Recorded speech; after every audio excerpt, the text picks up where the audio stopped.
Hello everyone, welcome to our channel. आज हम लोग यूपी असिस्टेंट टीचर में एसएसटी का पेपर करेंगे, अपना चक्र प्रैक्टिस पेपर, जो कि अभी तक हम लोग कंपलसरी कर रहे थे और साइंस का स्टार्ट किया था। तो पार्ट 2 जैसे कि 2 आएंगे ना, कंपलसरी और दूसरा मैथ साइंस ग्रुप या फिर एसएसटी ग्रुप या फिर लैंग्वेज बेस्ड। तो इन सेकेंड वाले पार्ट में साइंस का हम लोग ने स्टार्ट कर दिया है और अब हम लोग सोशल स्टडी का स्टार्ट कर रहे हैं। तो आज इसका सेट 1 है।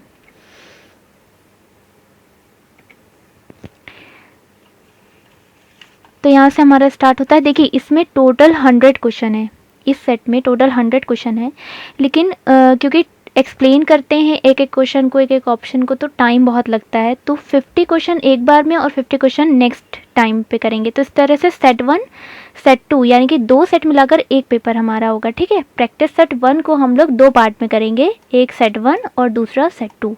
सेट 1 में 50 क्वेश्चन होंगे और सेट 2 में 50 क्वेश्चन होंगे, क्योंकि फिर बहुत एक्सप्लेन नहीं कर पाएंगे, सही से एक्सप्लेन नहीं करेंगे तो फिर सिर्फ आंसर्स बताने का मतलब नहीं है, तो फिर फ़ायदा नहीं होगा। इसलिए हम लोग आराम आराम से करेंगे, क्योंकि 1 घंटा अप्रॉक्स इसमें 50 क्वेश्चन में 1 घंटा लग जाता है। चलिए चलते हैं हम अपने फर्स्ट क्वेश्चन पे। भारतीय संविधान में किस प्रकार की शासन प्रणाली की व्यवस्था की गई है? ये हमारा फर्स्ट क्वेश्चन है। अब देखिए, इसमें बात की गई है संविधान की शासन प्रणाली की। ठीक है, यानी कि हमारे यहाँ जो कॉन्स्टिट्यूशन है उसका कौन सा सिस्टम है। देखिए, हम लोग यहाँ 2 टाइप के सिस्टम होते हैं, मतलब मेनली 2 टाइप्स के सिस्टम जाने जाते हैं। एक प्रेसिडेंशियल फॉर्म होती है और दूसरी कौन सी होती है? Parliamentary form. ठीक है, पार्लियामेंट्री फॉर्म। अब पार्लियामेंट्री फॉर्म कौन सी है हमारे यहाँ? कौन सी पार्लियामेंट्री फॉर्म है इंडिया में? और ये कहाँ से ली गई है? ये ब्रिटिश गवर्नमेंट से ली गई है। ठीक है, ब्रिटिशर से ली गई है। अब देखिए, पार्लियामेंट्री फॉर्म तो हमारे यहाँ है, और दूसरी कौन सी? Presidential form. अब ये प्रेसिडेंशियल फॉर्म जो है, इसका एग्जाम्पल जो सबसे ज़्यादा कॉमन है वो है यूनाइटेड स्टेट्स। ठीक है, यूएसए। तो यहाँ पे जो गवर्नमेंट है ये प्रेसिडेंशियल है, और पार्लियामेंट में हम एग्जाम्पल लेंगे इंडिया का अपनी। ठीक है, तो अब यहाँ पर देखिए, इसमें राइट आंसर कौन सा है? भारतीय संविधान में पूछा गया तो संसदात्मक हो गया। ठीक है, यानी कि पार्लियामेंट्री फॉर्म है। अब डिफरेंस दोनों में क्या होता है? तो ऐसा तो डिफरेंस काफ़ी ज़्यादा है, जो मेजर डिफरेंस हैं वो हम यहाँ पे बात करेंगे। देखिए, पार्लियामेंट में क्या है? पार्लियामेंट में 2 टर्म्स आते हैं। एक होता है head of state, head of state, एक टर्म आता है हेड ऑफ गवर्नमेंट। ठीक, तो ये 2 टर्म आते हैं, इनका मतलब हमें पता होना चाहिए। हेड, अब हमारे यहाँ ये क्या है? हेड ऑफ स्टेट, जिसको हम लोग हिंदी में कहते हैं गण राज्य। ठीक है, गण राज्य कहते हैं हेड ऑफ स्टेट। तो यहाँ पे हेड ऑफ स्टेट जो होता है वो कौन होता है? प्रेसिडेंट होता है। ठीक है, प्रेसिडेंट होता है। और हेड ऑफ गवर्नमेंट कौन होता है? पीएम होता है, यानी कि प्राइम मिनिस्टर होता है हमारे यहाँ, यानी कि इस सिस्टम में इंडिया की बात कर रहे हैं। अब प्रेसिडेंशियल फॉर्म में क्या होता है कि हेड ऑफ स्टेट और हेड ऑफ गवर्नमेंट दोनों कौन होता है? प्रेसिडेंट होता है। ठीक, एक मेजर डिफरेंस तो ये हो गया, दोनों होता है प्रेसिडेंट। अब दूसरा एक और क्या होता है कि एग्जीक्यूटिव पावर की बात आती है। जब एग्जीक्यूटिव पावर, एग्जीक्यूटिव वर्ड क्या होता है? जो भी लॉज, जो भी चीज़ें बनाई गई हैं, जो भी लेजिस्लेचर वाला पार्ट है, लेजिस्लेचर में क्या आता है? जो भी लॉज बनाते हैं उसको इम्प्लीमेंट करने का काम कौन करता है?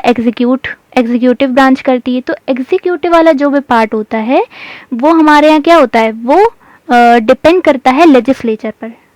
एग्जीक्यूटिव जो होती है ये डिपेंड करती है किस पे? लेजिस्लेचर पे। ये दोनों एक दूसरे पे डिपेंड करती है। ठीक है, इंटरडिपेंडेंट होती है। एग्जीक्यूटिव जो होती है ये लेजिस्लेचर के लिए को लेकर रिस्पॉन्सिबल होती है। ठीक है, अभी ये कैसे होती है इसको बाद में बात करेंगे। इसमें क्या होता है कि एग्जीक्यूटिव जो होती है वो एकदम फ्री होती है, वो रूल लाएगी, वो रूल बनाएगी, वो उसी को इम्प्लीमेंट कर देगी। ठीक है, एग्जीक्यूटिव जो होती है पार्ट, वो इसमें क्या होता है? वो एकदम फ्री होता है, किसी पे डिपेंड नहीं करता। ठीक है, और इसमें क्या होता है कि लेजिस्लेचर पे डिपेंड करता है, रिस्पॉन्सिबल होते हैं इसके लिए। अब ये कैसे होती है? क्योंकि देखिए, एग्जीक्यूटिव जो होती है यानी कि जो हमारे पीएम, मतलब सेंटर की अगर हम बात करें तो पीएम आ जाएंगे एग्जीक्यूटिव में, और स्टेट में सीएम आ जाएंगे। तो अगर हम इसकी पीएम कैबिनेट की बात करें तो ये काम करते हैं एग्जीक्यूटिव का सारा काम, और यही लोग जो होते हैं ये कहाँ बैठते हैं? ये पार्लियामेंट में बैठते हैं, है ना। यहीं के जो एमपीज होते हैं, सांसद जो होते हैं, वो कहाँ बैठते हैं? पार्लियामेंट में बैठते हैं। और पार्लियामेंट में क्या? लोकसभा, राज्यसभा। लोकसभा राज्यसभा का क्या मतलब हो गया? कौन सा पार्ट? लेजिस्लेचर पार्ट हो गया। ठीक, में डिफरेंस यही है। इसके अलावा काफ़ी सारे डिफरेंसेस है, वो कभी डिटेल में बात करेंगे। तो यहाँ पर मेनली समझ लिए इंडिया में किस टाइप का सिस्टम है, पार्लियामेंट्री सिस्टम है। यहाँ पर क्या होता है, पार्लियामेंट में 3 पार्ट आते हैं, लोकसभा, राज्यसभा और प्रेसिडेंट, ये 3 मेन ऑर्गन आते हैं। ठीक है, अब देखिए नेक्स्ट क्वेश्चन है, भारतीय संविधान निम्न में से कौन सी नागरिकता प्रदान करता है। अब सिटीजनशिप की अगर हम बात करें तो इंडियन कॉन्स्टिट्यूशन कौन सी टाइप की, देखिए सिटीजनशिप क्या होती है, मेनली 2 टाइप्स की होती है, एक होती है सिंगल, एक होती है डुअल। ठीक है, तो देखा होगा अमेरिका वगैरह में जो लोग रहते हैं तो वहाँ पे डुअल सिटीजनशिप रहती है, मतलब एक पूरे अमेरिका की, एक जहाँ पर वो रहते हैं उनकी होती है। अब हमारे यहाँ जैसे मान लिया, हमारे यहाँ क्या है, इंडिया है, उसमें बहुत सारी स्टेट्स हैं। अगर एक इंडिया की जो हमारी एक आईडी होती है, एक वो रहे सिटीजनशिप की, ठीक है, और दूसरी हम लोग जिस स्टेट, अलग अलग स्टेट की अलग अलग हो तो वो भी है। तो इस टाइप से क्या होता है, ये अमेरिका में सिस्टम है। हमारे यहाँ एक होती है, स्टेट वाइज नहीं होती है, सिर्फ कंट्री वाइज होती है, एक होती है, यानी कि सिंगल सिटीजनशिप होती है। ठीक है, और ये किस, अगर पार्ट की बात की जाए तो ये किस पार्ट में आता है, पार्ट 2 में आता है सिटीजनशिप। थर्ड क्वेश्चन है, नीति निर्देशक सिद्धांत हैं। देखिए नीति निर्देशक यानी कि डीपीएसपी की बात कर रहे हैं, directive principle of state policies. ठीक है, स्टेट पॉलिसीज, इससे पता जो स्टेट गवर्नमेंट है वो कौन कौन सी पॉलिसीज उसको बनानी चाहिए जो कि उसको डेवलप करे। ठीक है, तो इसके लिए क्या है, ये पॉजिटिव नेचर की है। ठीक है, पॉजिटिव नेचर की है। और दूसरी बात क्या आती है कि ये वाद योग्य नहीं है। ठीक है, यानी कि नॉट जस्टिशिएबल है। मतलब अगर मान ली कोई इसे फॉलो नहीं कर रहा है, स्टेट इसे नहीं कर रहा है या फिर इसको फॉलो नहीं किया जा रहा है, तो इसके लिए हम कहाँ नहीं जा सकते हैं, कोर्ट में नहीं जा सकते हैं, सुप्रीम कोर्ट, हाई कोर्ट में नहीं जा सकते हैं, जुडिशरी के पास नहीं जा सकते हैं, ये नॉट जस्टिशिएबल है। ठीक है, ये करना चाहिए। एक होता है कि ये नहीं करना चाहिए, जैसे कि फंडामेंटल राइट्स, उसमें अगर कोई कुछ गलत करता है तो उसके लिए क्या होता है, कोर्ट जा सकते हैं, वो जस्टिशिएबल है। और नेचर वाइज पूछा जाए तो वो निगेटिव नेचर हुआ। और इसी तरह ये डीपीएसपी जो है ये कहता है कि ये पॉजिटिव नेचर है, ये चीज़ें होनी चाहिए डेवलपमेंट के लिए। ठीक है, तो इसके लिए लेकिन ये नॉट जस्टिशिएबल है। क्यों, क्योंकि इसके लिए हम कोर्ट नहीं जा सकते हैं अगर वो चीज़ें नहीं फॉलो की गई। तो ये चीज़ है डीपीएसपी में। अब देखिए डीपीएसपी आता किस में है, ये पार्ट 3 में आता है। और आर्टिकल की अगर हम बात करें तो आर्टिकल 36 to 51 इसमें आते हैं। ठीक है, इतना कम से कम इतनी चीज़ें पता होनी चाहिए हमें। अब देखिए नेक्स्ट क्वेश्चन है, निम्नलिखित में से कौन सा एक कृत्रिम पारितंत्र है। कृत्रिम मतलब एक आर्टिफिशियल इकोसिस्टम है, कौन सा एक। तो देखिए तालाब जो है ये तो नेचुरल है, और वन ये भी नेचुरल है, और खेत जो है ये आर्टिफिशियल है। खेत जो होते हैं वो कौन, मैन के थ्रू बनते हैं, यानी कि वो क्या हो गया, एक इकोसिस्टम इस तरह से डेवलप किया जाता है जो कि मैन मेड होता है। राइट आंसर इज खेत। नेक्स्ट है, अंतर्राष्ट्रीय ओजोन दिवस मनाया जाता है। देखिए अभी लास्ट सेट में इस पे ओजोन दिवस पे एक क्वेश्चन था, मॉनिट्रियल प्रोटोकॉल। ठीक है, तो उससे रिलेटेड था, तो उस सारी डिटेल हमने जो जितनी मैक्सिमम पूछी जाती क्वेश्चंस वो हमने बताए थे। तो ये सेलिब्रेट किया जाता है 16 सितंबर को। अब 16 सितंबर को ऐसा क्या हुआ था जो ये सेलिब्रेट किया जाता है, तो देखिए 16 सितंबर को मॉनिट्रियल प्रोटोकॉल पे साइन हुए थे। ठीक है, अब इस प्रोटोकॉल में क्या था कि ओजोन लेयर को किस तरह से हम प्रोटेक्शन दे सकते हैं। अब ये कब हुआ था, देखिए 16 सितंबर, ये तो इजी है, 1987 को। ठीक है, और ये इफेक्ट में कब आया था, 1989 में। ठीक है, 2 इयर्स बाद ये इफेक्ट में आ गया, इस पे काम शुरू हो गया, और इस पे साइन हुए थे 87 में। तो इसलिए ये डेट इंपॉर्टेंट है, और इसी दिन क्या इंटरनेशनल ओजोन दिवस ओजोन डे सेलिब्रेट किया जाता है। तो ये हमारा हो गया, याद रखिएगा मॉनिट्रियल प्रोटोकॉल। ये पूछा जाता है किससे रिलेटेड है, तो ये ओजोन लेयर से रिलेटेड है, ओजोन लेयर से। ओजोन लेयर ये कहाँ में मिलती है, ये हमें मिलती है एटमॉस्फेयर के स्ट्रेटोस्फेयर में। ठीक है, कई सारे लेयर्स हैं, उसकी स्ट्रेटोस्फेयर में मिलती है। तो ये भी क्वेश्चन एक पूछा जाता है। चलते हैं अब नेक्स्ट क्वेश्चन पे, चिपको आंदोलन संबंधित है। देखिए ये क्वेश्चन काफ़ी इंपॉर्टेंट है इस बार। क्यों, क्योंकि अभी कोविड की वजह से जो इसके लीडर थे सुंदरलाल बहुगुणा, ठीक, उनकी डेथ हो गई थी अभी कोविड की वजह से, तो इसलिए ये इम्पोर्टेंट हो जाता है। इसके लीडर थे ये, और ये किससे रिलेटेड था, ये था पादप संरक्षण से, यानी कि फॉरेस्ट के प्रोटेक्शन से, उसके कंजर्वेशन से रिलेटेड था। इसमें क्या हुआ था कि ये हुआ था 1973 में स्टार्ट हुआ था, और इस टाइम पे क्या हुआ था कि पेड़ों की कटाई बहुत ज़्यादा तेज़ी से चल रही थी, बहुत ज़्यादा तेज़ी से पेड़ों की कटाई चल रही थी। तो क्या हुआ था यूपी में, पहले तो उत्तराखंड अलग नहीं था, एक ही एरिया था, तो यूपी में क्या हुआ था, वहाँ पर जो उनके पेड़ थे तो उनसे सब चिपक कर, यानी कि टच होकर एक साथ चारों तरफ राउंड, एक दूसरे से हाथ मिला के, समझ रहे हैं ना किस तरह से, इस तरह से खड़े हो जाते हैं राउंड करके कि हम नहीं काटने देंगे, इस तरह से। तो ये इस तरह का ये एजिटेशन यहाँ पे दिखाते हैं।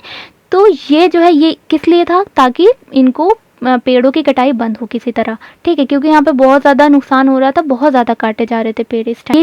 ये जो प्लेस है ये अभी करेंटली कहाँ पर आता है, ये यूपी में आता है, ठीक है। अब देखिए नेक्स्ट है, उत्तर प्रदेश औद्योगिक विकास निगम स्थापित है, जिसको हम लोग कहते हैं UPSIDC,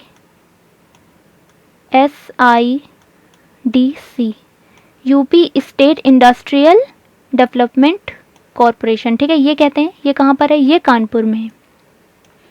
ये एक पब्लिक सेक्टर है, ये एक पब्लिक सेक्टर है, और इसके अंदर क्या आता है कि इंडस्ट्रियल जितना भी है, इसका इंफ्रास्ट्रक्चर वगैरह ये सब चीज़ें आती हैं, ठीक है।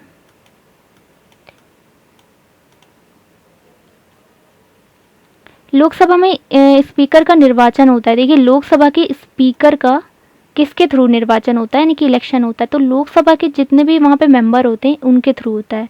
देखिए लोकसभा में क्या होता है, लोकसभा में कौन बैठता है, स्पीकर और डिप्टी स्पीकर। इसी तरह राज्यसभा में कौन होता है, चेयरमैन और वाइस चेयरमैन। अब यहाँ का जो ये चेयरमैन होता है, ये कौन होता है, ये हमारा वाइस प्रेसिडेंट होता है, ठीक, वाइस प्रेसिडेंट होता है, यही यहाँ पर क्या करता है, इसको चेयर करता है। अब देखिए स्पीकर की बात आ रही है, लोकसभा स्पीकर, इसका बहुत बड़ा रोल होता है लोकसभा में हमारी। तो इसका जो इलेक्शन होता है ये सभी वहाँ के जो मेंबर्स होते हैं उनके थ्रू किया जाता है, तो ये पूछा गया है। नेक्स्ट क्वेश्चन है, किसी भारतीय राज्य के राज्यपाल से संबंधित निम्नलिखित कथनों में से कौन सा कथन सत्य नहीं है, ठीक है। अब देखिए फर्स्ट है, वह भारत के राष्ट्रपति द्वारा नियुक्त होता है। राज्यपाल कौन हो गया, गवर्नर, गवर्नर की बात कर रहे हैं, ये भारत के राष्ट्रपति द्वारा नियुक्त होता है, ये सही है। वह एक से अधिक राज्यों का राज्यपाल हो सकता है, ये भी सही है। वह 5 वर्ष तक पद पे रहता है, ये सही है। ये संबंधित राज्य की व्यवस्थापिका उसे पद से हटाए जाने का प्रस्ताव स्वीकार करती है, तो वह पदावधि के पूर्व भी पदमुक्त किया जा सकता है। देखिए ये सही है पर थोड़ा सा गलत है, ये वर्ड इसमें गलत है, ये वर्ड। देखिए जो लाता है इसे वही इसे रिमूव कर सकता है, वही इसे हटा सकता है। राष्ट्रपति के थ्रू आता है ना ये, तो राष्ट्रपति यानी कि प्रेसिडेंट ही चाहे तो इसे अब इसके टेन्योर से पहले इसे हटा सकती है, ठीक है। तो ये बस टर्म यहाँ पे इन्होंने लगा के इसको गलत कर दिया है, बाकी सारे सही है। इसका इलेक्शन कौन करता है, प्रेसिडेंट लाता है इससे। एक से ज़्यादा स्टेट, एक स्टेट का भी गवर्नर हो सकता है और एक ही गवर्नर एक से ज़्यादा स्टेट का भी हो सकता है। ये इनका वैसे टेन्योर कितने टाइम का होता है, 5 ईयर्स का होता है, लेकिन अगर कुछ गड़बड़ी होती है तो प्रेसिडेंट चाहे तो इसे इसके टाइम से पहले भी इसको हटा सकता है। तो इसमें कौन सा सही नहीं है, ये वाला डी ऑप्शन सही नहीं है। अब देखिए नेक्स्ट क्वेश्चन है, निम्नलिखित कार्यों में से कौन सा कार्य स्थानीय स्वशासन से संबंधित नहीं। स्थानीय स्वशासन मतलब लोकल सेल्फ गवर्नमेंट की बात कर रहे हैं। अब देखिए लोकल सेल्फ गवर्नमेंट के बारे में अगर हम थोड़ी सी बात करें तो ये मेन इसका मकसद क्या था, डिसेंट्रलाइज करना पावर को। देखिए इन वर्ड्स को ध्यान रखिएगा, इन वर्ड्स को ध्यान रखिएगा, आराम से स्ट्राइक करेंगे जब भी कोई इनसे क्वेश्चन आएगा। पावर को डिसेंट्रलाइज करना, ठीक है। बाकी तो चीज़ें डिटेल में जब बात करेंगे तब करेंगे। अब देखिए इसका ये एक इससे क्वेश्चन आ सकता है कि इसका मोटिव क्या होता है, डिसेंट्रलाइजेशन पावर की, ठीक है। और दूसरा इसके फादर कौन है, लोकल सेल्फ गवर्नमेंट के फादर पूछे जाते हैं, वो कौन है, लॉर्ड रिपन थे, लॉर्ड रिपन। इसके अलावा इससे जो क्वेश्चन आता है वो ये आता है कि इसका जो हमारा इफेक्ट है वो हमें कहाँ देखने को मिलता है, कॉन्स्टिट्यूशन में। तो इसका पूरा जो हमें मिलता है देखने को वो मिलता है डीपीएसपी के डीपीएसपी में एक आर्टिकल आता है, आर्टिकल 40, ठीक है, उसमें हमें इसको देखने को मिलता है, इसके बारे में है, ये हमें यहाँ से पावर मिलती है। अब देखिए इसमें क्या क्या चीज़ें आती है, इसमें जो पब्लिक की जो सेफ्टी होती है, उसकी सर्विसेज होती है, हाइजीन, ये सब चीज़ें इनमें आती हैं, ठीक है। वहाँ पर कैसे जो सड़कें होती हैं, वहाँ के रोड्स, ब्रिज कैसे बनना है, किस तरह से, तो वो जो सारा काम आता है डेवलपमेंट का, ये सारा आता है लोकल सेल्फ गवर्नमेंट के अंदर। यानी कि जन स्वास्थ्य हो गया, स्वच्छता का प्रबंध हो गया, जन उपयोगी सेवाएं हो गई। क्या नहीं आता, ये पूछा है, लोक व्यवस्था का अनुरक्षण, यानी कि मेंटेनेंस ऑफ पब्लिक ऑर्डर, ठीक है। मेंटेन पब्लिक ऑर्डर की मेंटेनेंस जो होती है, ये आती है स्टेट गवर्नमेंट के अंडर में, ठीक है, स्टेट गवर्नमेंट के अंदर में ये काम आता है। बाकी ये तीन जो सर्विसेज दी गई हैं, ये किस में आती हैं, लोकल सेल्फ गवर्नमेंट में आती हैं। तो ये कुछ इससे रिलेटेड है, ये क्वेश्चन पूछे जाते हैं, तो इन्हें ध्यान रखिएगा। इसके अलावा नेक्स्ट क्वेश्चन, निम्नलिखित अनुच्छेदों में से कौन सा अनुच्छेद पंचायतों में अनुसूचित जाति जनजातियों के लिए सीटों का आरक्षण प्रदान करता है, यानी कि रिजर्वेशन ऑफ सीट्स।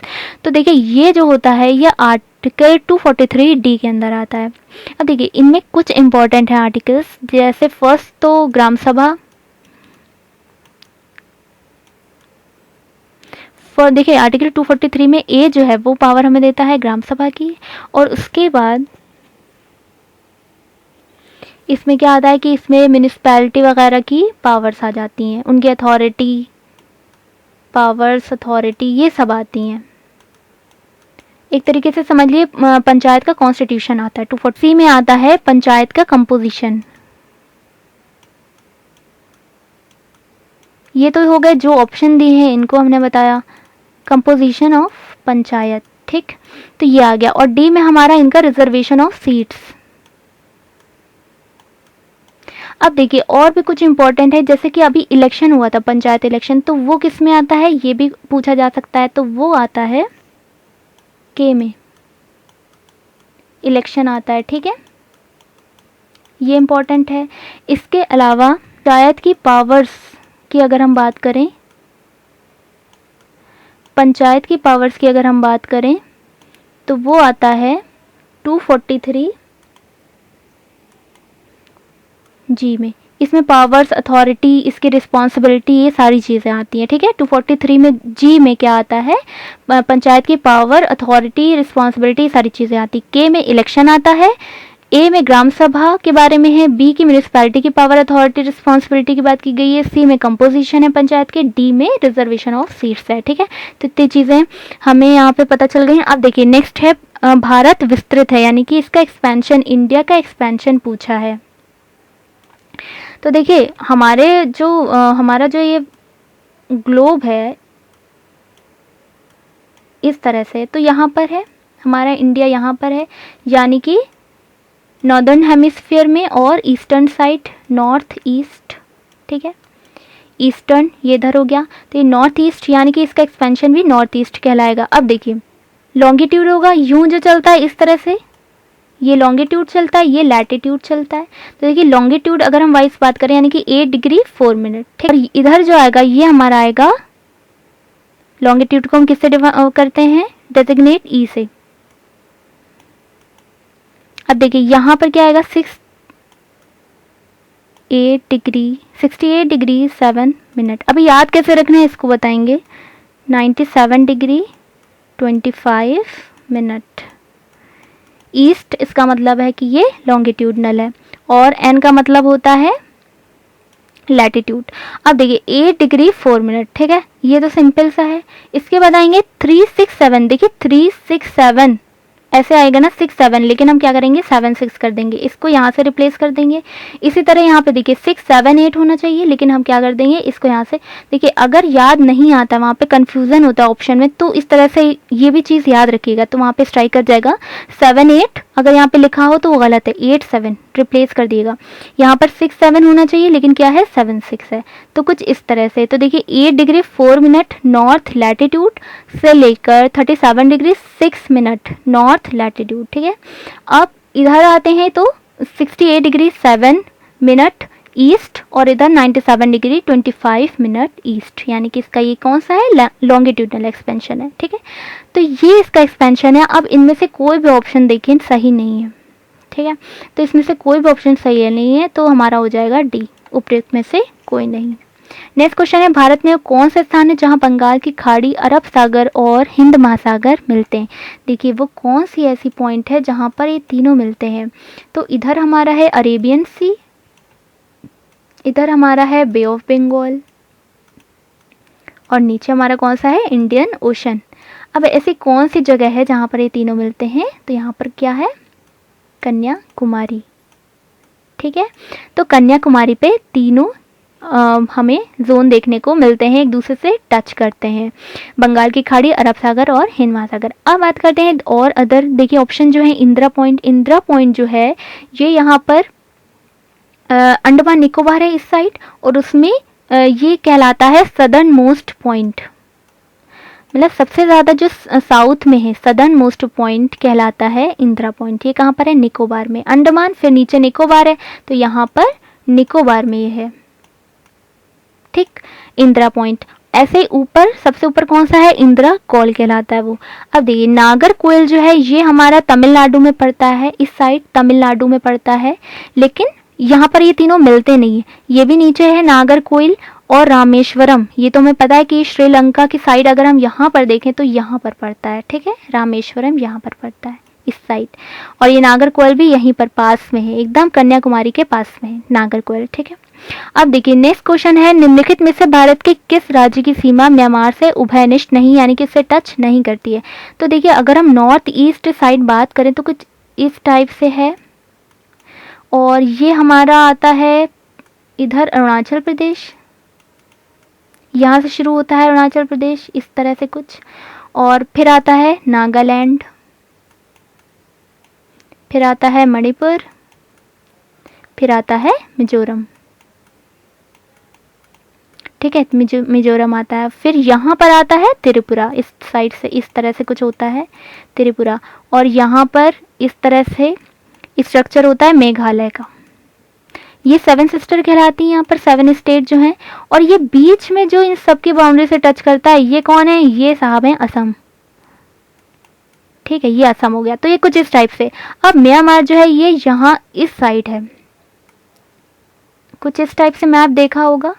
तो ये म्यांमार किससे टच कर रहा है, हम देख पा रहे हैं कि अरुणाचल प्रदेश, नागालैंड, मणिपुर, मिजोरम इनसे टच करता है। तो म्यांमार जब भी पूछा जाए कि इंडिया की कितनी स्टेट से टच करता है, तो वो 4 स्टेट से टच करता है, और किससे नहीं कर रहा है इन ऑप्शन में, तो असम से नहीं कर रहा है। असम वैसे भी बीच में है, इधर अरुणाचल प्रदेश, नागालैंड, मणिपुर, मिजोरम, और इधर नीचे त्रिपुरा, और इधर मेघालय। मेघालय के जस्ट ऊपर ये बाउंड्री किससे टच करी, असम की। तो असम इधर बीचों बीच में कुछ है। चलते हैं अब नेक्स्ट क्वेश्चन पे, भारत कितने प्राकृतिक प्रदेशों में विभाजित है? देखिए ये एक ऐसा क्वेश्चन है जिसमें इस बुकलेट में ऑप्शन दिया है 4, एनसीईआरटी में जो दिया गया है वो दिया गया है कि 6, उसने जो कैटेगरी में डिवाइड किया है वो 6 कैटेगरी में डिवाइड किया है, तो हम 6 ही इसको ही सही मानेंगे, इसको ही लेकर चलेंगे। अब बताएंगे कि ऐसा है क्यों, कि कोई 4 मान रहा है, कोई 6 मान रहा है। देखिए 4 जो मान रहे हैं वो 2 को कंबाइन कर रहे हैं। अब हम देखिए इसमें सबसे पहला जो आता है डिवीजन वो आता है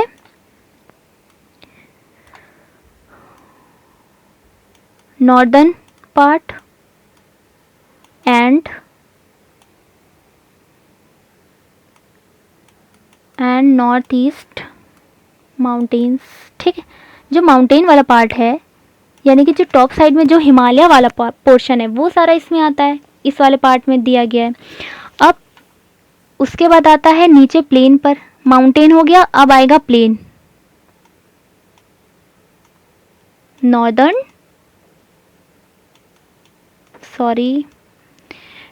प्लेन। ठीक है, ये फिर थर्ड जो इन्होंने बताया है, जो हम 6 वाला है ये इसको बता रहे हैं। अब देखिए जो थर्ड इन्होंने बताया वो बताया है पेनिनसुलर प्लेटू, जिसको हम लोग हिंदी में कहते हैं प्रायद्वीपीय पठार। ठीक है, पूरा नहीं लिख रहे हैं, बहुत टाइम लग रहा है लिखने में। तो माउंटेन हो गए, प्लेन हो गए, अब प्लेटू पे आ गए। ठीक है, तो पेनिनसुलर प्लेटू। अब 4 नंबर पे the the great Thar desert, 5th number पे कोस्टल प्लेन्स, यानी कि जितने भी तट वाले पार्ट हैं कोस्टल प्लेन्स, 9 है टोटल। अब देखिए 6 नंबर पे इन्होंने दिया है आइलैंड्स, यानी कि लक्षद्वीप, अंडमान निकोबार, ये सब जो चीज़ें हैं ये इसमें आएंगी। अब ऐसे हम क्या करते हैं, इन्होंने इसको प्लेटू में इधर थार डेजर्ट इसके साथ मिला दिया है और कोस्टल प्लेन आइलैंड को एक साथ मिला दिया है। तो जब इनको एक साथ मिला देंगे तो टोटल कितने 4 बन जाएंगे, लेकिन एनसीईआरटी में 6 डिवीज़न दिखाएं तो हम 6 ही मान के चलेंगे। Northern and north east mountain, दूसरा प्लेन वाला नॉर्दर्न प्लेन यानी कि गैंगेटिक जो हमारा प्लेन है पूरा वो वाला, उसके बाद पेनिनसुलर प्लेटू जो कि ये वाला पार्ट है हमारा, उसके बाद थार डेजर्ट अलग से लिया है, कोस्टल प्लेन्स यानी कि जो यहाँ पर हैं, और आइलैंड जो कि लक्षद्वीप, अंडमान निकोबार ये सब है। ठीक है, तो ये टोटल 6 इन्होंने क्या किया है, नेचुरल डिवीजन इन्होंने दिखाए। अब देखिए नेक्स्ट क्वेश्चन है, निम्नलिखित में से कौन सा मरुस्थल है, कौन सा मरुस्थल है। तो देखिए अच्छा ये पूछ रहे हैं कि इनमें से कौन सा डिजर्ट वाला एरिया है। तो देखिए सिंधु क्षेत्र जो है ये डिजर्ट वाला एरिया है, तो थार डिजर्ट है इधर हमारा। थार डेजर्ट जो है ये इधर सारी इंडस की सारी साइट है, राजस्थान साइट पड़ता है ये इधर, इस साइड ये पूरा है थार डेजर्ट, ये राजस्थान साइड है। और इधर ये जब आता है यानी कि ये पाकिस्तान का इधर पोर्शन लगता है पाकिस्तान का। ठीक है, तो यहाँ पर भी ये आता है, तो ये हमारा कौन सा है, ये सिंधु क्षेत्र कहलाता है थार डेजर्ट। ज़्यादातर मैक्सिमम साइट जो है हमें यहाँ पर देखने को मिली है इंडस साइड। ठीक है, अब देखिए नेक्स्ट क्वेश्चन है, निम्नलिखित में से जिस एक शासक ने ईस्ट इंडिया कंपनी को दीवानी प्रदान की थी वो था। देखिए ये क्वेश्चन अच्छा है, इससे हम काफ़ी चीज़ें बता पाएंगे। इसमें आंसर तो इसका शाह आलम 2 है। अब देखते हैं कैसे। देखिए क्या हुई थी, एक बैटल हुई थी, सबको ये याद है 1764 में, बैटल ऑफ बक्सर। ठीक है, बैटल ऑफ बक्सर।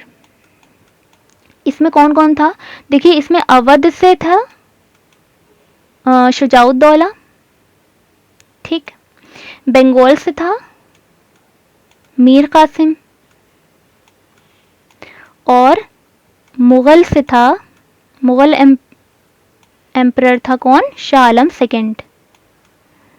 ठीक, शाह आलम सेकंड, ये 3 थे। और दूसरी साइड कौन था, वो ब्रिटिशर्स थे, और बैटल ऑफ बक्सर हो रही थी, उस तरफ कौन था, हेक्टर मुनरो था।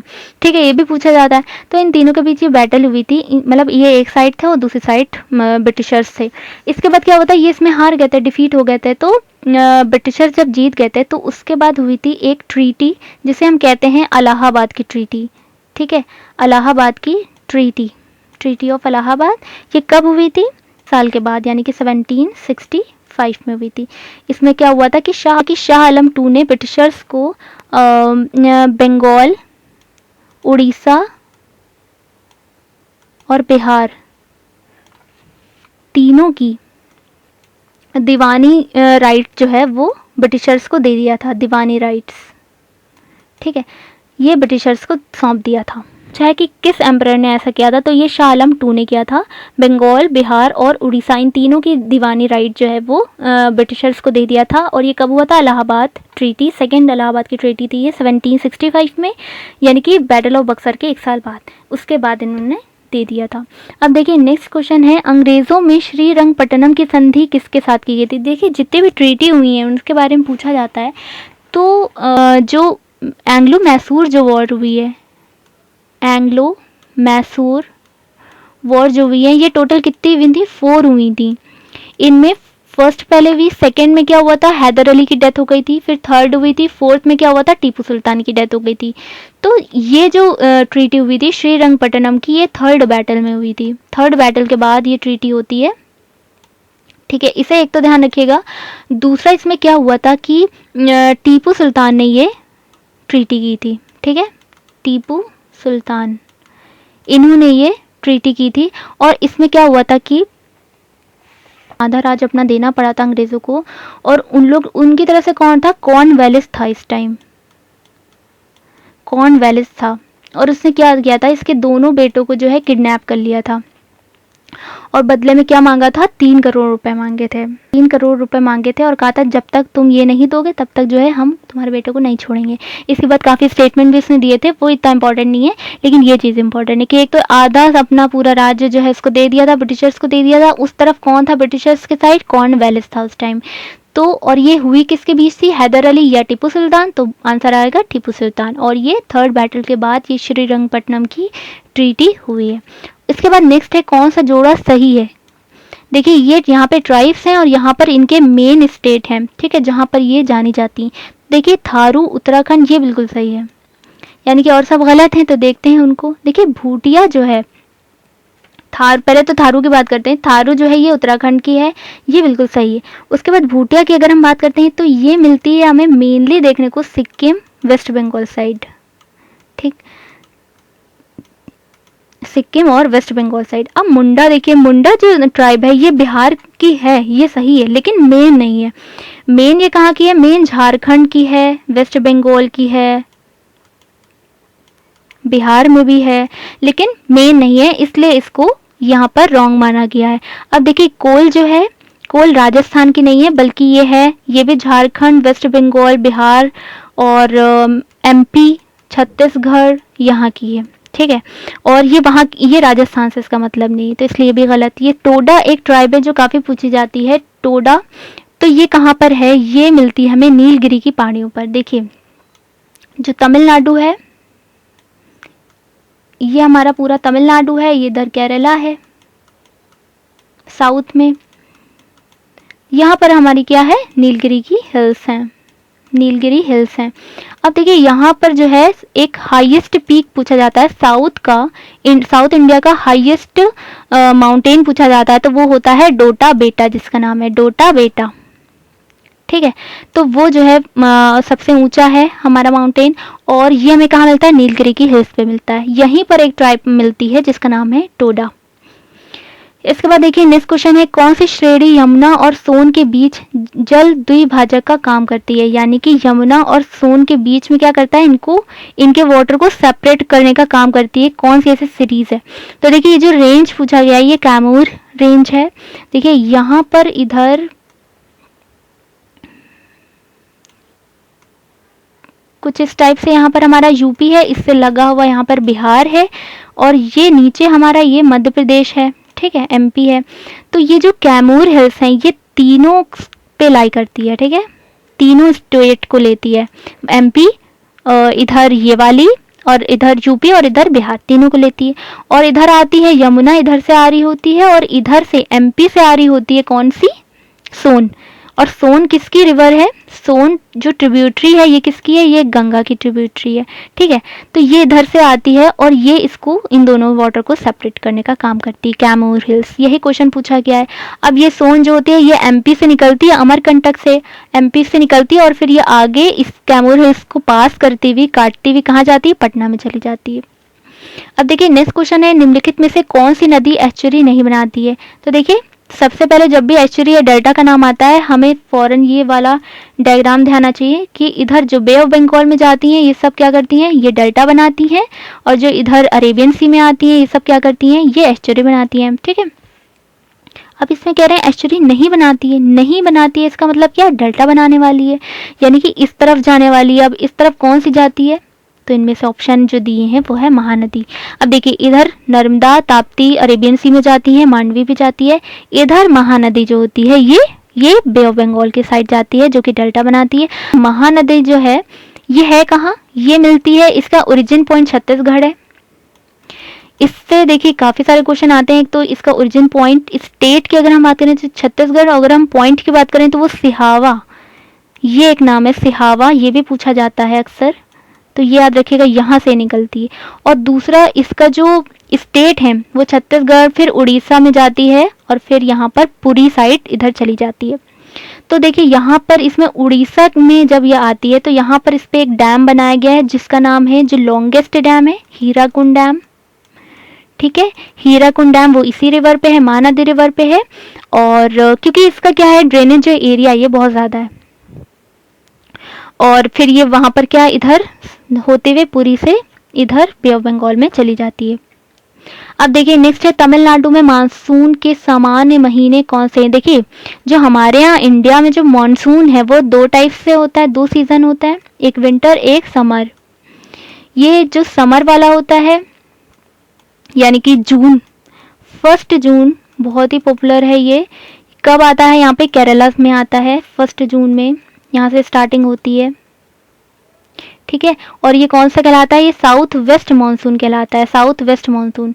और ये विंटर वाला जो है ये कौन सा कहलाता है? नॉर्थ ईस्ट मानसून कहलाता है, ठीक है, नॉर्थ ईस्ट मानसून। अब देखिए ये जो होता है विंटर वाला जो होता है ये इधर वेस्टर्न डिस्टर्बेंस की वजह से होता है। कभी इसको डिटेल में बताएंगे, बात करेंगे उस पर। पहले तो ये समझिए समर वाला होता है ये किस तरफ ब्लो करती है, इसकी जो हवाएं होती हैं वो किस तरफ डायरेक्शन में होती हैं। तो इसकी जो होती हैं वो होती हैं sea to, from sea to land. और जो ये विंटर वाला होता है इसकी जो हवा विंड्स जो ब्लो करती हैं वो करती हैं लैंड टू सी। ठीक है, इस तरह से होता है। अब देखिए ये जो होती है ये समर वाला जो होता है ये तो आता है हमारे जून मंथ में, 1 जून को केरला में आती, बहुत अच्छी बारिश होती है। और इंडिया में 80% बारिश जो होती है ये समर वाले इस वाले मानसून से होती है। अब देखिए जो विंटर वाला है ये कहाँ बारिश करता है बहुत ज़्यादा, ये करता है तमिलनाडु एरिया में। यही पूछा गया है, तमिलनाडु एरिया में ये करता है, तमिलनाडु स्टेट में बहुत ज़्यादा बारिश होती है। और ये कब होता है, ये विंटर में होता है नवंबर दिसंबर टाइम पे। ठीक है, अक्टूबर से लगभग ये स्टार्ट होता है, अक्टूबर से लेकर दिसंबर हम कह सकते हैं। तो यहाँ पर ऑप्शन दिया है नवंबर दिसंबर अलग से, तो यहाँ पर ये राइट हो जाएगा। और ये चीज़ ध्यान रखिएगा, तो इसमें तमिलनाडु और इसके साथ आंध्र प्रदेश ये भी, यहाँ पे भी काफ़ी ज़्यादा रेनफॉल होता है। अब देखिए नेक्स्ट है दक्षिणी भारत से उत्तरी भारत की ओर मानसून की अवधि घटती है। फिर से एक क्वेश्चन है, देखिए पहले तो ये मैप इसको फौरन इमेजिन कर लिया कीजिए, दक्षिणी भारत से उत्तरी भारत की ओर, यानी कि अगर हम इस तरफ से इस तरफ जा रहे हैं तो ये कह रहे हैं कि मानसून की जो ड्यूरेशन है ये कम होता है। उसके बाद सेकेंड स्टेटमेंट है नॉर्थ इंडिया के मैदानों में, यानी कि इस साइड वार्षिक वृष्टि की मात्रा पूर्व से पश्चिम की ओर घटती है। यानी कि अगर हम ईस्ट टू वेस्ट चलें, ये नॉर्थ प्लेन पे ईस्ट टू वेस्ट चलें तो ये इसकी जो बारिश के कम होता जाता है। बिल्कुल सही है, देखिए दोनों ऑप्शन बिल्कुल सही हैं, यानी कि हमारा ऑप्शन 1 और 2। कैसे, देखिए क्या होता है कि यहाँ से ये धीरे धीरे जाता है, खूब बारिश करता हुआ जाता है केरला साइड से ऊपर, इधर नॉर्थ साइड गया प्लेन्स की तरफ, गोरखपुर साइड इधर गया। अब देखिए यहाँ पर इसने बारिश की और बहुत तेजी से बारिश करके ये वापस भी आता है। तो जब ये यहाँ पर रुक नहीं पाता, क्यों, क्योंकि यहाँ पे हिमालय है, हिमालय की ये पूरी सीरीज है, तो यहाँ से टकरा के बहुत तेजी से वापस आता है। और जब तेजी से देर में जाता है और तेजी से आएगा, इसका मतलब क्या, यहाँ पर रुकता नहीं, बहुत जल्दी यहाँ से स्केप कर जाता है। यानी कि यहाँ पे अवधि यानी कि ड्यूरेशन जो है कम हो जाएगा। यानी कि फर्स्ट स्टेटमेंट हमारा सही कह रहा है। अब दूसरा कह रहा है नॉर्थ ईस्ट, यानी कि इस तरफ से, ये कह रहा है कि इस तरफ से जो आता है, इस तरफ से अगर हम इस तरफ जाएं तो ये कम होता जाता है। बिल्कुल सही है, देखिए इसीलिए जो नॉर्थ ईस्ट साइड वाला पार्ट है ना, वहाँ का वेजिटेशन आप देखिए, और बायोडाइवर्सिटी हॉटस्पॉट जाना जाता है। ठीक है, वो और इधर वेस्टर्न घाट दोनों जो पॉइंट हैं ये बायोडाइवर्सिटी हॉटस्पॉट माने जाते हैं। यहाँ पे बहुत ज़्यादा ग्रीनरी है, बहुत ज़्यादा, और जैसे जैसे आप इस तरफ आएंगे सूखा होता जाएगा, कमी आती जाएगी। तो वही चीज़ है कि यहाँ पर क्या होती है, यहाँ पर अमाउंट जो होता है वो कम होता जाता है। तो यानी कि हमारा सेकेंड जो ऑप्शन है ये भी सही हो गया। अब देखिए नेक्स्ट क्वेश्चन है, किन दो पर्वत श्रेणियों के बीच कश्मीर घाटी स्थित है। देखिए हमारा ये हमारा जम्मू कश्मीर साइड वाला पार्ट है ना, तो इसमें देखिए सबसे पहले कौन सी काराकोरम रेंज हमें मिलती है सीक्वेंस की, अगर हम यहाँ पे बात कर लेते हैं। उसके बाद कौन सी आती है, लद्दाख रेंज, काराकोरम लद्दाख। फिर आएगी हमारी जास्कर रेंज। फिर हमारा आता है ग्रेट हिमालय। फिर आएगा पीर पंजाल रेंज, पी। और फिर आती है धौलाधार, फिर आती है शिवालिक। इस टाइप से कुछ सीक्वेंस होता है। ठीक है, अगर हम नॉर्थ टू साउथ देखें, काराकोरम, लद्दाख, जास्कर, उसके बाद ग्रेट हिमालय, फिर पीर पंजाल, धौलाधार सीरीज और फिर शिवालिक सीरीज, इस टाइप से। तो कश्मीर वैली जो होती है ये होती है ग्रेट हिमालय और पीर पंजाल के बीच में, यानी कि इस साइड, यहाँ पर ये जो एरिया है यहाँ पर लाई करती है कश्मीर वैली। ठीक है, तो इसमें ऑप्शन हो जाता है हमारा ग्रेट हिमालय व पीर पंजाल। अब देखिए नेक्स्ट है 10 डिग्री चैनल जो सेपरेट करता है। देखिए चैनल से क्वेश्चन पूछे जाते हैं, तो देखिए अंडमान निकोबार ये कौन सा है, इसको डिवाइड करता है 10 डिग्री चैनल। ठीक है, इसके बाद अगर हम यहाँ पर देखें, यहाँ पर हमारा लक्षद्वीप है, ठीक, यहाँ पर हमारा मालदीव्स है, आइलैंड है कई सारे। तो देखिए अब इसमें और हम बात कर लेते हैं। देखिए अंडमान इधर जो होता है, म्यांमार जो होता है इधर कहीं ना कहीं यहाँ इससे आता है, आइलैंड छोटे आइलैंड है, और यहाँ पर इसको जो सेपरेट करता है, अंडमान को म्यांमार से सेपरेट करता है। ये भी पूछा जाता है कोको चैनल है वो सेपरेट करता है। अब नेक्स्ट, अब ये 10 डिग्री तो हमें पता चल गया अंडमान को निकोबार से सेपरेट करता है। भारत को श्रीलंका से कौन करता है? पाक स्ट्रेट करता है। ठीक है, यहाँ पे ये श्रीलंका, इसको कौन करती है? पाक स्ट्रेट सेपरेट करता है। लक्षद्वीप को मालदीव से कौन सेपरेट करता है? तो ये करता है लक्षद्वीप को मालदीव से सेपरेट ये 9 डिग्री चैनल।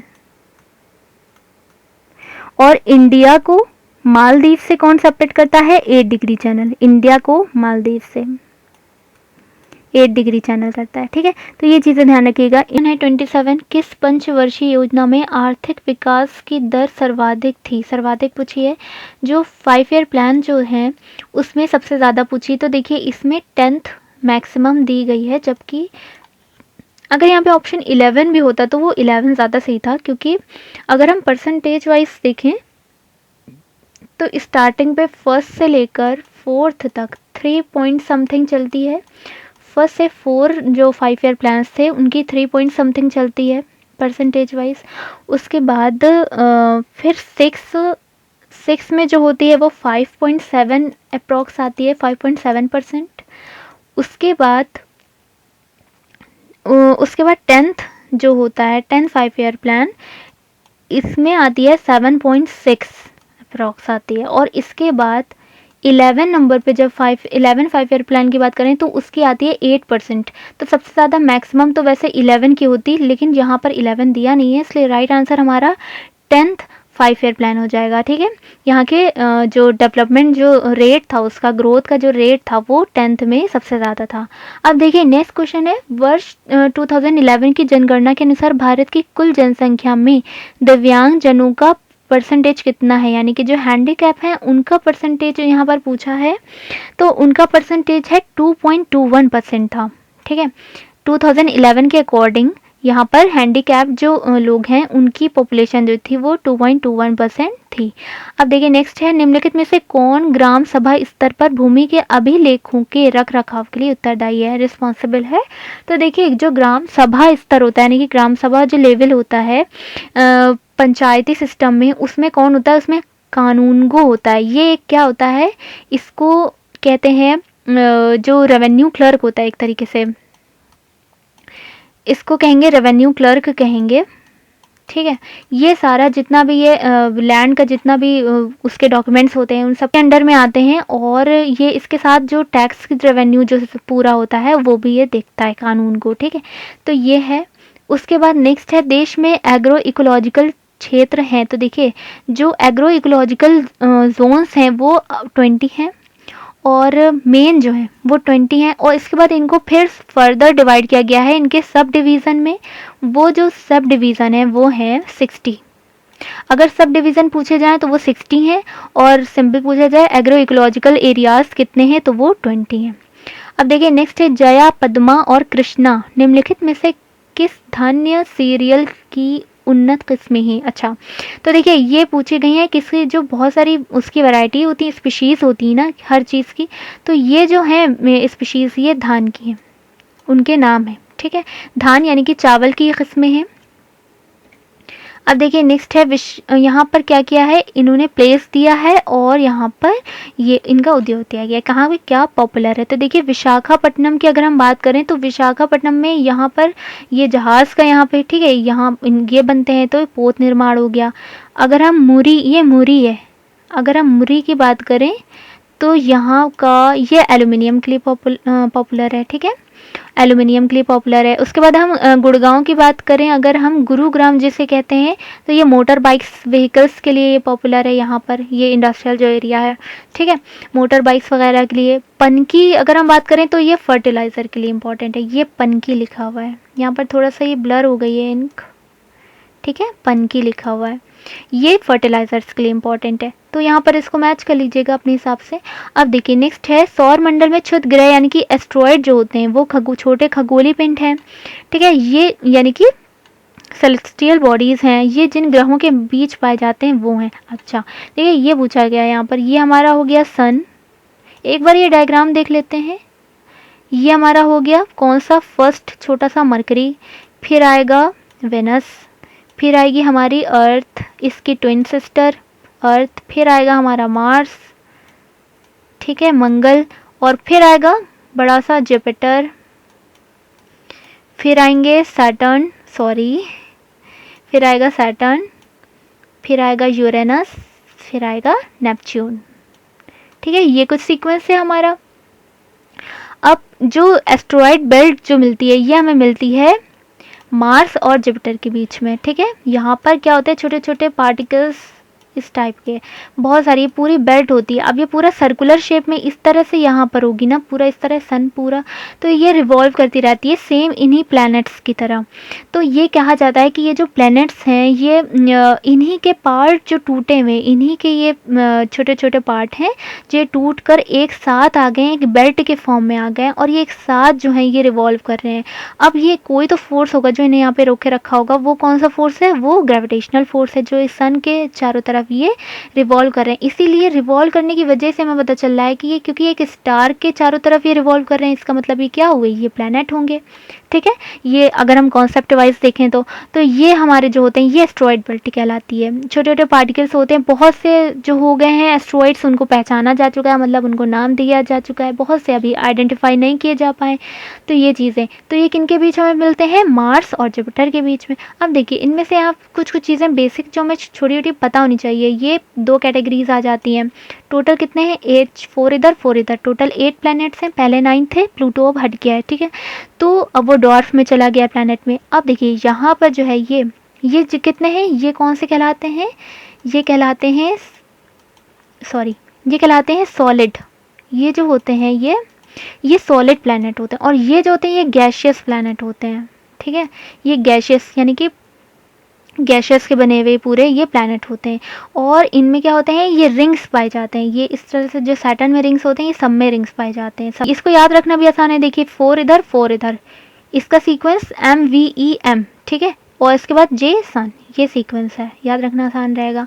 और मार्स के बाद जुपिटर जैसे आएंगे, इनके बीच में बेल्ट मिलती है हमें, जिसे हम कहते हैं एस्ट्रॉयड बेल्ट।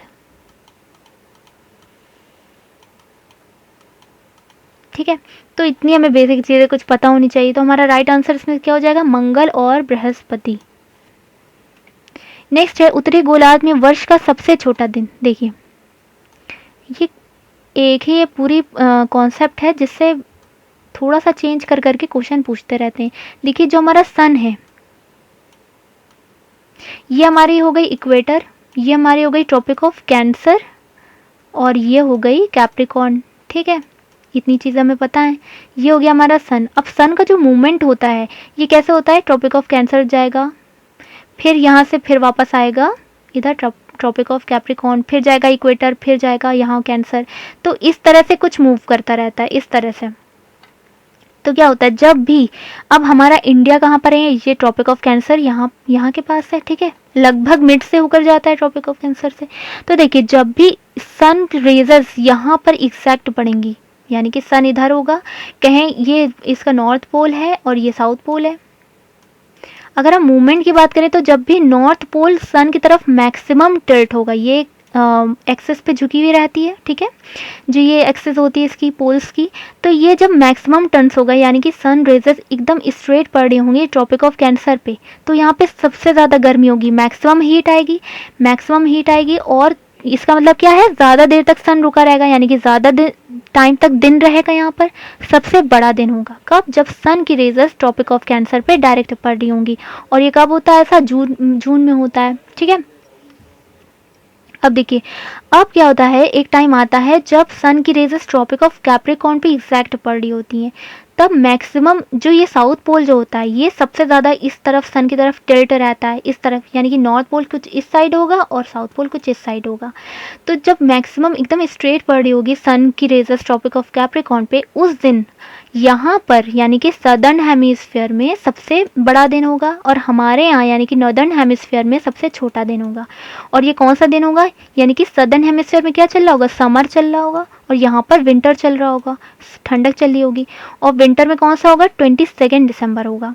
इसी दिन क्या होता है कि सन रेजर स्ट्रेट पड़ती हैं किस पे, ट्रॉपिक ऑफ कैप्रिकॉर्न पे, और हमारे यहाँ सबसे छोटा दिन होता है। तो ये कभी नॉर्दर्न हेमिस्फीयर का पूछ लेंगे, कभी सदर्न हेमिस्फीयर में पूछ लेंगे। तो हमें बस पता होना चाहिए कि छोटा दिन, इसका क्या मतलब हुआ कि हमारे सन जो है हमारे यहाँ नहीं, यानी कि कहाँ इस टाइम गया हुआ है, कैप्रिकॉर्न साइड गया है, सदर्न हेमिस्फीयर में गया हुआ है, यानी कि सबसे छोटा दिन होगा, यानी कि कब, ठंडक के टाइम होगा। अब हम लोग मंथ से इतना तो पता कर सकते हैं, दिसंबर है या जून, तो हम लोग समझ जाएंगे 22 दिसंबर जो होगा वो सबसे छोटा दिन होगा, ठीक है। और सबसे छोटा दिन होगा और सबसे लंबी रात होगी, यहाँ पर नाइट सबसे लंबी होगी और सबसे छोटा डे होगा। कॉन्सेप्ट मेन यही है, ठीक है। अब देखिए नेक्स्ट है, यहाँ पर कुछ माउंटेन पीक्स दिए गए हैं और यहाँ पर इनके कॉन्टिनेंट पूछे गए हैं। तो देखिए कोशियोस्को जो है, कोशियोस्को ये जो है ये ऑस्ट्रेलिया का है, न्यू साउथ वेल्स नाम सुना होगा। यहाँ का सबसे ये टॉप सबसे हाईएस्ट जो पीक जो है, माउंटेन पीक जो है, ये कोशियोस्को है ऑस्ट्रेलिया में, ठीक है। इसके बाद अगर हम माउंट मैकिनले की बात करें तो ये मिलता है हमें नॉर्थ अमेरिका में, नॉर्थ अमेरिका में अलास्का में, ठीक है। ये जगह भी याद रखिए तो अच्छा है। अलास्का में ये मिलता है वेल्स में, न्यू साउथ वेल्स में, और ये हमें मिलता है अलास्का में। अब देखिए यहाँ का हाईएस्ट पॉइंट है एल्ब्रुस की अगर हम बात करें तो ये हमें मिलता है रशिया में। रशिया कहाँ है, यूरोप में, तो ये हमें मिलता है रशिया में। यहाँ का हाईएस्ट है माउंट एल्ब्रुस। उसके बाद तो माउंट किलिमंजारो, ये जो है ये अफ्रीका का है, ये हमें मिलता है तंजानिया में। यहाँ का सबसे ऊंचा, अफ्रीका का सबसे ऊंचा है, ठीक है, तंजानिया में बढ़ता है, और ये किलिमंजारो। अब ये इसको मैच कर लिएगा इन ऑप्शन से। नेक्स्ट है इंदिरा गांधी नहर का उद्गम स्थल है। देखिए इंदिरा गांधी जो नहर है ये ओरिजिनेट होती है जब बीस और सतलुज, ये दोनों रिवर्स जो होती हैं ये मीट करती हैं, जहाँ पे मीटिंग पॉइंट जो होता है वहाँ से जो फिर नहर निकलती है ये इंदिरा गांधी रिवर है और निकलती है। और ये कहाँ पर है, ये जो इस जगह है ये हरिके बैराज कहलाती है, हरिके बैराज। अब देखिए ये इंदिरा गांधी नहर जो फेमस है बहुत ज़्यादा, एक तो ये बहुत लंबी है और दूसरा ये फेमस है किसके लिए, इरिगेशन के लिए बहुत ज़्यादा फेमस है। यहाँ के समझ लीजिए जो राजस्थान में क्योंकि बहुत पानी की वहाँ पर कमी है, क्योंकि वहाँ पर क्या है ज़्यादा डिजर्ट है वहाँ पे, तो वहाँ के जो सूखा वाला पार्ट है वहाँ पे इरिगेशन सिस्टम इसकी वजह से बहुत अच्छा हो गया है। तो वो जो एरियाज़ हैं वो हैं कोटा, जैसलमेर, ठीक है, जैसलमेर, बीकानेर, जोधपुर, ये सब एरियाज़ में यहाँ पे इरिगेशन सिस्टम बहुत अच्छा हो गया है इसकी वजह से, इंदिरा गांधी नहर की वजह से, ठीक है। तो याद रखिएगा हरिके बैराज जगह है।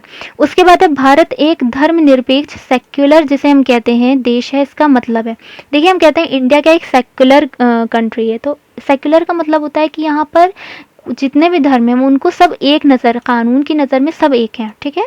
उनको अपनी अपनी कुछ फ्रीडम दी गई हैं, वो उसको आगे चला सकते हैं, उसको कंटिन्यू रख सकते हैं, उसमें जो भी चीज़ें हैं उनके रिलीजन में अलग अलग वो चीज़ें कर सकते हैं और डिमॉन्स्ट्रेट कर सकते हैं अपने हिसाब से, और इंडिपेंडेंट। और उसमें क्या है कानून की नज़र में कोई भी धर्म अलग अलग नहीं है, सब एक है, यानी कि उसका कोई राज्य स्तर पर धर्म नहीं है, ठीक है। इसका ये मतलब हो गया।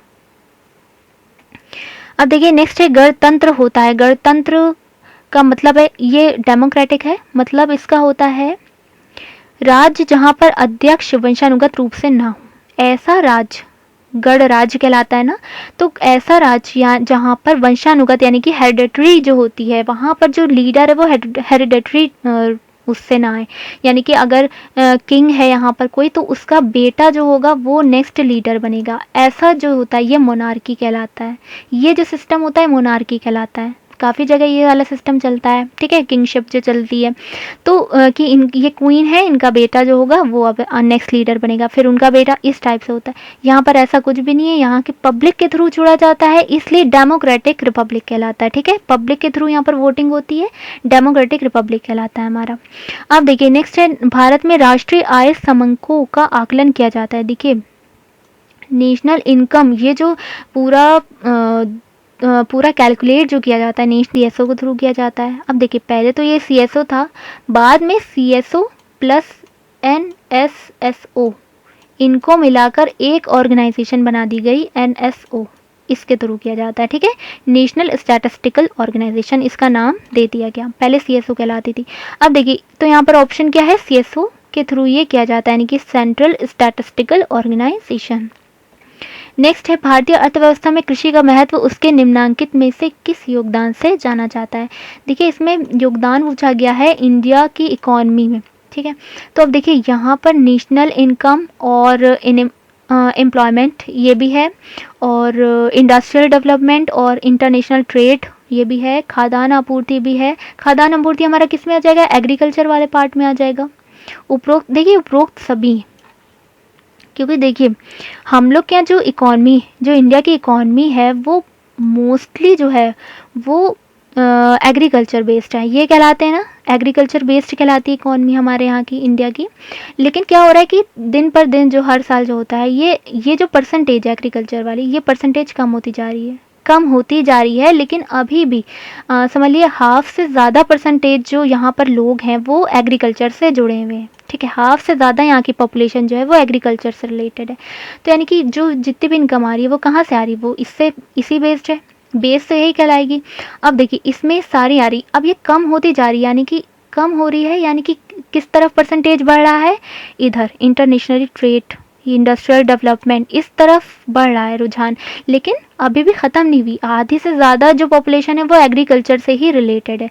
इसलिए यहाँ पर ऑप्शन जो होगा वो होगा उपरोक्त सभी से, क्योंकि दूसरों से भी हो रहा है, दूसरों से भी इकॉनमी में योगदान है, तो ये चीज़ है। अब देखिए लघु और कुटीर उद्योग इसलिए महत्वपूर्ण हैं क्योंकि लघु, जिनको हम कहते हैं माइक्रो और मैक्रो, लघु माइक्रो हो गया और कुटीर क्या हो गया, मैक्रो, ये जो होते हैं ये इम्पॉर्टेंट क्यों माने जाते हैं, क्योंकि ये ज़्यादा से ज़्यादा लोगों को क्या देते हैं, एम्प्लॉयमेंट देते हैं। यही इसका राइट आंसर है।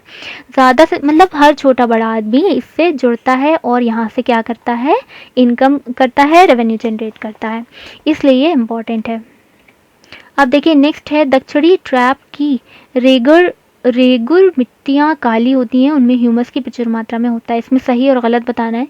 देखिए जो ये वाला पार्ट है, यानी कि अगर आप महाराष्ट्र साइड जाएंगे तो आप देखेंगे कि यहाँ पर जो मिट्टी है होती है वो काली, ब्लैक सॉइल कहलाती है, ठीक है, सॉरी ब्लैक सॉइल है यहाँ पर। और अब इसकी जो अगर हम प्रॉपर्टी की बात करें तो इसकी प्रॉपर्टी में क्या होता है कि इसमें कैल्शियम, पोटाश और क्या कहते हैं मैग्नीशियम, चूना, ये सब जो है ये सब बहुत ज़्यादा अमाउंट में मिलता है। ये सब जो मिलता है केमिकल प्रॉपर्टीज़ ये सब ज़्यादा मिलती। और अगर हम बात करें नाइट्रोजन की, फॉस्फोरस की, यहाँ तक कि ह्यूमस की, तो इनकी बहुत ज़्यादा कमी देखने को मिलती है, ठीक है। याद रखिएगा नाइट्रोजन, फॉस्फोरस, ह्यूमस, इन तीनों की बहुत ज़्यादा कमी देखने को मिलती है। तो इसका मतलब प्रचुर मात्रा कह रहे हैं, यानी कि ज़्यादा, प्रचुर का मतलब होता है ज़्यादा, यानी कि ये ऑप्शन गलत है। ए बिल्कुल सही है। ये क्या कहलाता है, डीकन ट्रैप कहलाता है, ठीक है। ये वॉल्केनो इरप्शन हुआ था, इसकी वजह से यहाँ पर इस तरह से है, तो इस ट्रैप को कहते हैं डीकन ट्रैप। और यहाँ की मिट्टी, सॉइल जो है वो कैसी है, ब्लैक सॉइल होगी। अब देखिए ए आर नहीं, यहाँ पर क्या ए सही है लेकिन आर गलत है, ठीक है, सॉरी यहाँ पर ये कहेंगे, एक मिनट इसको देखते हैं। ए आर दोनों सही हैं, पहले तो यही गलत हो गया, ठीक है, प्रचुर मात्रा में नहीं, ए आर दोनों सही हैं, गलत, ए सही है आर गलत, यही वाला सही है। देखिए ए सही है और आर गलत है। नेक्स्ट है कौन सा सही सुमेलित नहीं है। अब देखिए यहाँ पर क्या गया है, यहाँ पर ये जगह दी गई है और यहाँ पर रिवर के बारे में दिया है कि किसके किनारे कौन सा सिटी है, बर्लिन। अब देखिए बर्लिन ये जो है ये जर्मनी में है, ठीक है, बर्लिन कहाँ है, जर्मनी में। ये राइन गलत है, ये गलत है, इसलिए ये इसका राइट आंसर हो जाएगा। ये है स्प्री रिवर के किनारे पर है ये बर्लिन, ठीक है। लंदन टेम्स सही है, न्यूयॉर्क हडसन सही है, ये अमेरिका में हो गया। उसके बाद वियना जो है ये डेन्यूब, ये भी सही है। ये कहाँ गया, ये ऑस्ट्रिया में पड़ता है, वियना ऑस्ट्रिया की कैपिटल वियना, ठीक है। ये चीज़ें कुछ पता होनी चाहिए। अब देखिए यहाँ पर ये इसका डेन्यूब बिल्कुल सही है। अब नेक्स्ट क्वेश्चन है प्रजातंत्र की जड़ें निम्न द्वारा नष्ट की जा सकती हैं। जो प्रजातंत्र है इसके रूट्स किसके थ्रू नष्ट, आतंकवाद और विद्रोह के थ्रू। इसको तो ना भी पढ़ा हो तो भी इंसान टिक कर ले, ठीक है। आतंकवाद और विद्रोह के थ्रू जड़ें नष्ट की जा सकती हैं। अच्छा एक बात और है, प्रजातंत्र और साम्यवाद ये एक दूसरे के बिल्कुल ऑपोजिट है, इसको कभी बाद में एक्सप्लेन करेंगे। ठीक है, ये फिलॉसफी वाले पार्ट में आता है क्योंकि अब देखिए प्रजातंत्र और साम्यवाद एक दूसरे अपोजिट हैं, ये तो ध्यान रखिएगा। इसके अलावा ये बिल्कुल राइट आंसर है, आतंकवाद और विद्रोह के थ्रू खत्म की जा सकती है। नेक्स्ट है, निम्न में से कौन सा जिला स्तर कानून व्यवस्था बनाए रखने के लिए मुख्य रूप से उत्तरदायी है? देखिए डिस्ट्रिक्ट लेवल पे अगर हम बात करते हैं कि जो कानून पूरा चलाता है वो कौन उसके लिए होता है? उसके लिए डीएम, डिस्ट्रिक्ट मजिस्ट्रेट जो कहलाता है, डिस्ट्रिक्ट मजिस्ट्रेट। तो ये जो इसका ये सारा काम होता है। अब देखिए ये कौन होते हैं? ये आईएएस होते हैं। देखिए हम लोग अभी तक एग्जीक्यूटिव के बारे में अगर जब भी बात आती है तो हम लोग सीधे सोचते हैं कि पार्लियामेंट है और इसमें जो एग्जीक्यूटिव वाला पार्ट है वो पीएम और कैबिनेट के वो उसमें पीएम और कैबिनेट आते हैं। देखिए ऐसा नहीं है, सिर्फ वो नहीं आते। देखिए अगर हम एग्जीक्यूटिव की बात करते हैं तो ये दो टाइप से मेन होता है, एक होता है पॉलिटिकल एग्जीक्यूटिव, एक होता है एडमिनिस्ट्रेटिव एग्जीक्यूटिव। देखिए पॉलिटिकल एग्जीक्यूटिव में ये आते हैं पीएम, कैबिनेट, ये सब आते हैं जो वहाँ पर काम करते हैं। उसके बाद ये काम तो इन्हीं से करवाते हैं ना, जो एडमिनिस्ट्रेटिव एग्जीक्यूटिव होते हैं, तो ये इसमें आते हैं आईएएस वगैरह। ठीक है, ये भी क्या है? Executive body. आईएएस क्या है? एग्जीक्यूटिव बॉडी है। बस फ़र्क है कि ये एडमिनिस्ट्रेटिव एग्जीक्यूटिव में आते हैं और पीएम, कैबिनेट, ये सब किस में आते हैं? ये पॉलिटिकल एग्जीक्यूटिव में आते हैं। ओके, तो ये इसका राइट आंसर हो जाता है डीएम। अब देखिए निम्न में से कौन सा देश बिम्स्टेक ग्रुप में शामिल नहीं है? बिम्स्टेक, देखिए ये नाम बहुत सुना होगा, इसकी होते रहते हैं, सेशंस होते रहते हैं। इसमें से कौन सा शामिल नहीं है? तो पाकिस्तान नहीं है। इसमें कौन कौन से ग्रुप हैं, मेंबर कौन है? इसमें 7 मेंबर है। इंडिया हो गया, इधर नेपाल, इधर श्रीलंका, ठीक है, इधर म्यांमार, यहाँ पर बांग्लादेश, नेपाल से मिला कौन? भूटान, और इधर थाईलैंड। कितने हो गए? 1 2 3 4 5 6 7, 7 हो गए। तो ये सारे जो हैं ये बिम्स्टेक ग्रुप में आते हैं। इंडिया मतलब इंडिया के आसपास, मतलब इंडिया से ऊपर गए नेपाल, भूटान, इससे नीचे इधर आए श्रीलंका मिलेगा, इसके साइड में गए बांग्लादेश मिलेगा, उसके बराबर में कौन? म्यांमार मिलेगा, म्यांमार के नीचे कौन मिलेगा? थाईलैंड। तो ये 7 ग्रुप है, ये आता है बिम्स्टेक में। इसका फुल फॉर्म क्या होता है? इसका फुल फॉर्म होता है बे ऑफ, देखिए ध्यान से सुनिएगा, bay of Bengal initiative. I से क्या है? Initiative for multi sectoral technical and economic cooperation. क्या है? Bay of Bengal initiative for multi sectoral technical and economic corporation. ठीक है, ये पूरा इसका फुल फॉर्म है। उसके बाद याद रखिएगा इसमें 7 ग्रुप्स हैं, 7 कंट्रीज हैं इसमें शामिल। नेक्स्ट है राष्ट्रीय महत्वपूर्ण सूचना अवसंरचना संरक्षण केंद्र, यानी कि NCIPC। ये क्या है? National critical infrastructure protection centre. देखिए किसी भी कंट्री का जो भी चीज़ें होती हैं, जो भी मतलब वहाँ के इंफॉर्मेशन होती है, खुफिया जो इंफॉर्मेशन कहेंगे या फिर जो भी इंफॉर्मेशंस होती हैं, उनका प्रोटेक्शन सेंटर एक तरीके से। ठीक है, उनका प्रोटेक्शन। तो ये किसके रिलेटेड आएगा? ये आएगा साइबर सेफ्टी। ठीक है, साइबर सेफ्टी के अंदर ये चीज़ आती है, तो ये इसका सेंटर है। इसके बाद है निम्नलिखित में से कौन सा कथन बलबन के संबंध में सही नहीं? देखिए बलबन पहले बात आती है कहाँ कर है? ये दिल्ली डायनेस्टी में जो स्लेव डायनेस्टी आई थी, जो स्लेव डायनेस्टी आई थी, कौन था फाउंडर? कुतुबुद्दीन ऐबक। ठीक है, कुतुबुद्दीन ऐबक। इसके बाद कौन आता है? इल्तुतमिश।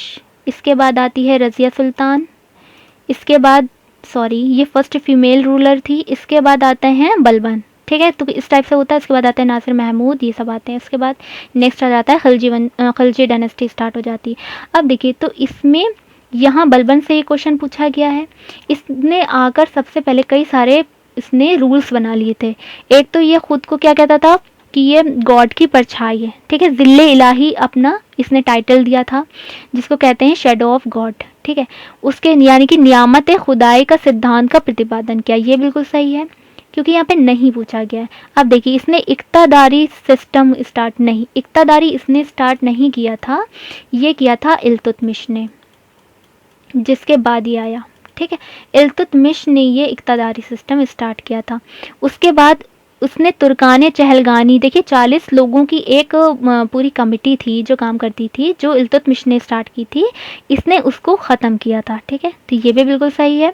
उसने बंगाल के विरुद्ध, वहाँ इसके टाइम पे सिर्फ एक बंगाल में हुआ था रिवोल्ट, जिसका इसने दमन किया था, और जो रिवोल्ट वाले थे उनको गिरफ्तार भी किया था, उनको सजा दी थी।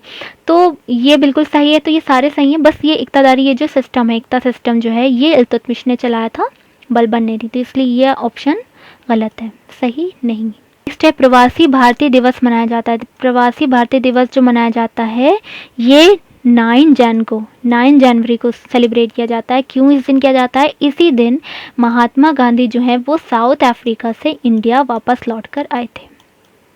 ठीक है, साउथ अफ्रीका में वहाँ पर गए थे पढ़ाई करने, तो वहाँ से इंडिया वापस लौट के आए थे। ठीक है, इसी दिन प्रवासी भारतीय दिवस सेलिब्रेट किया जाता है 9 जनवरी को। कब? 1915 में ये आए थे। ठीक है, इसके बाद है annihilation of caste. Annihilation of caste, ये इंग्लिश हिंदी में पढ़ते हैं तो अजीब समूह से निकलता है, प्रोनाउंस ही नहीं कर पाते हैं। एनिहिलेशन ऑफ कास्ट जो है ये एक बुक किसने लिखी है? ये लिखी है बी आर अम्बेडकर ने। ठीक है, बी आर अम्बेडकर की ये बुक है। तो यहाँ पर देखिए हमारे 50 क्वेश्चन फिनिश हो जाते हैं। आई होप आपको सही लगे होंगे। जैसा भी हो आप कमेंट कीजिएगा। उसके अलावा और अभी एसएसटी का अभी हमने बताया कि जैसे कि सेट 1 सेट 2 दो उसमें अलग अलग करेंगे, तो सेट 2 में 50 क्वेश्चन आएंगे, तब हमारा एक पेपर प्रिपेयर हो जाएगा पूरा। तो देखिए इसमें काफ़ी ज़्यादा हैं क्वेश्चंस, तो इनको अच्छे से पढ़ते रहिए। एग्ज़ाम्स तो अभी टाइम लगेगा, अभी थर्ड वेव स्टार्ट होने वाली है, तो अभी टाइम लगेगा एग्ज़ाम में, तो धीरे धीरे पढ़ते रहिए चीज़ों को, क्योंकि माइंड में रखना भी ज़रूरी है। ठीक है, तो यहाँ पे हम सेशन फिनिश करते हैं। Thank you so much.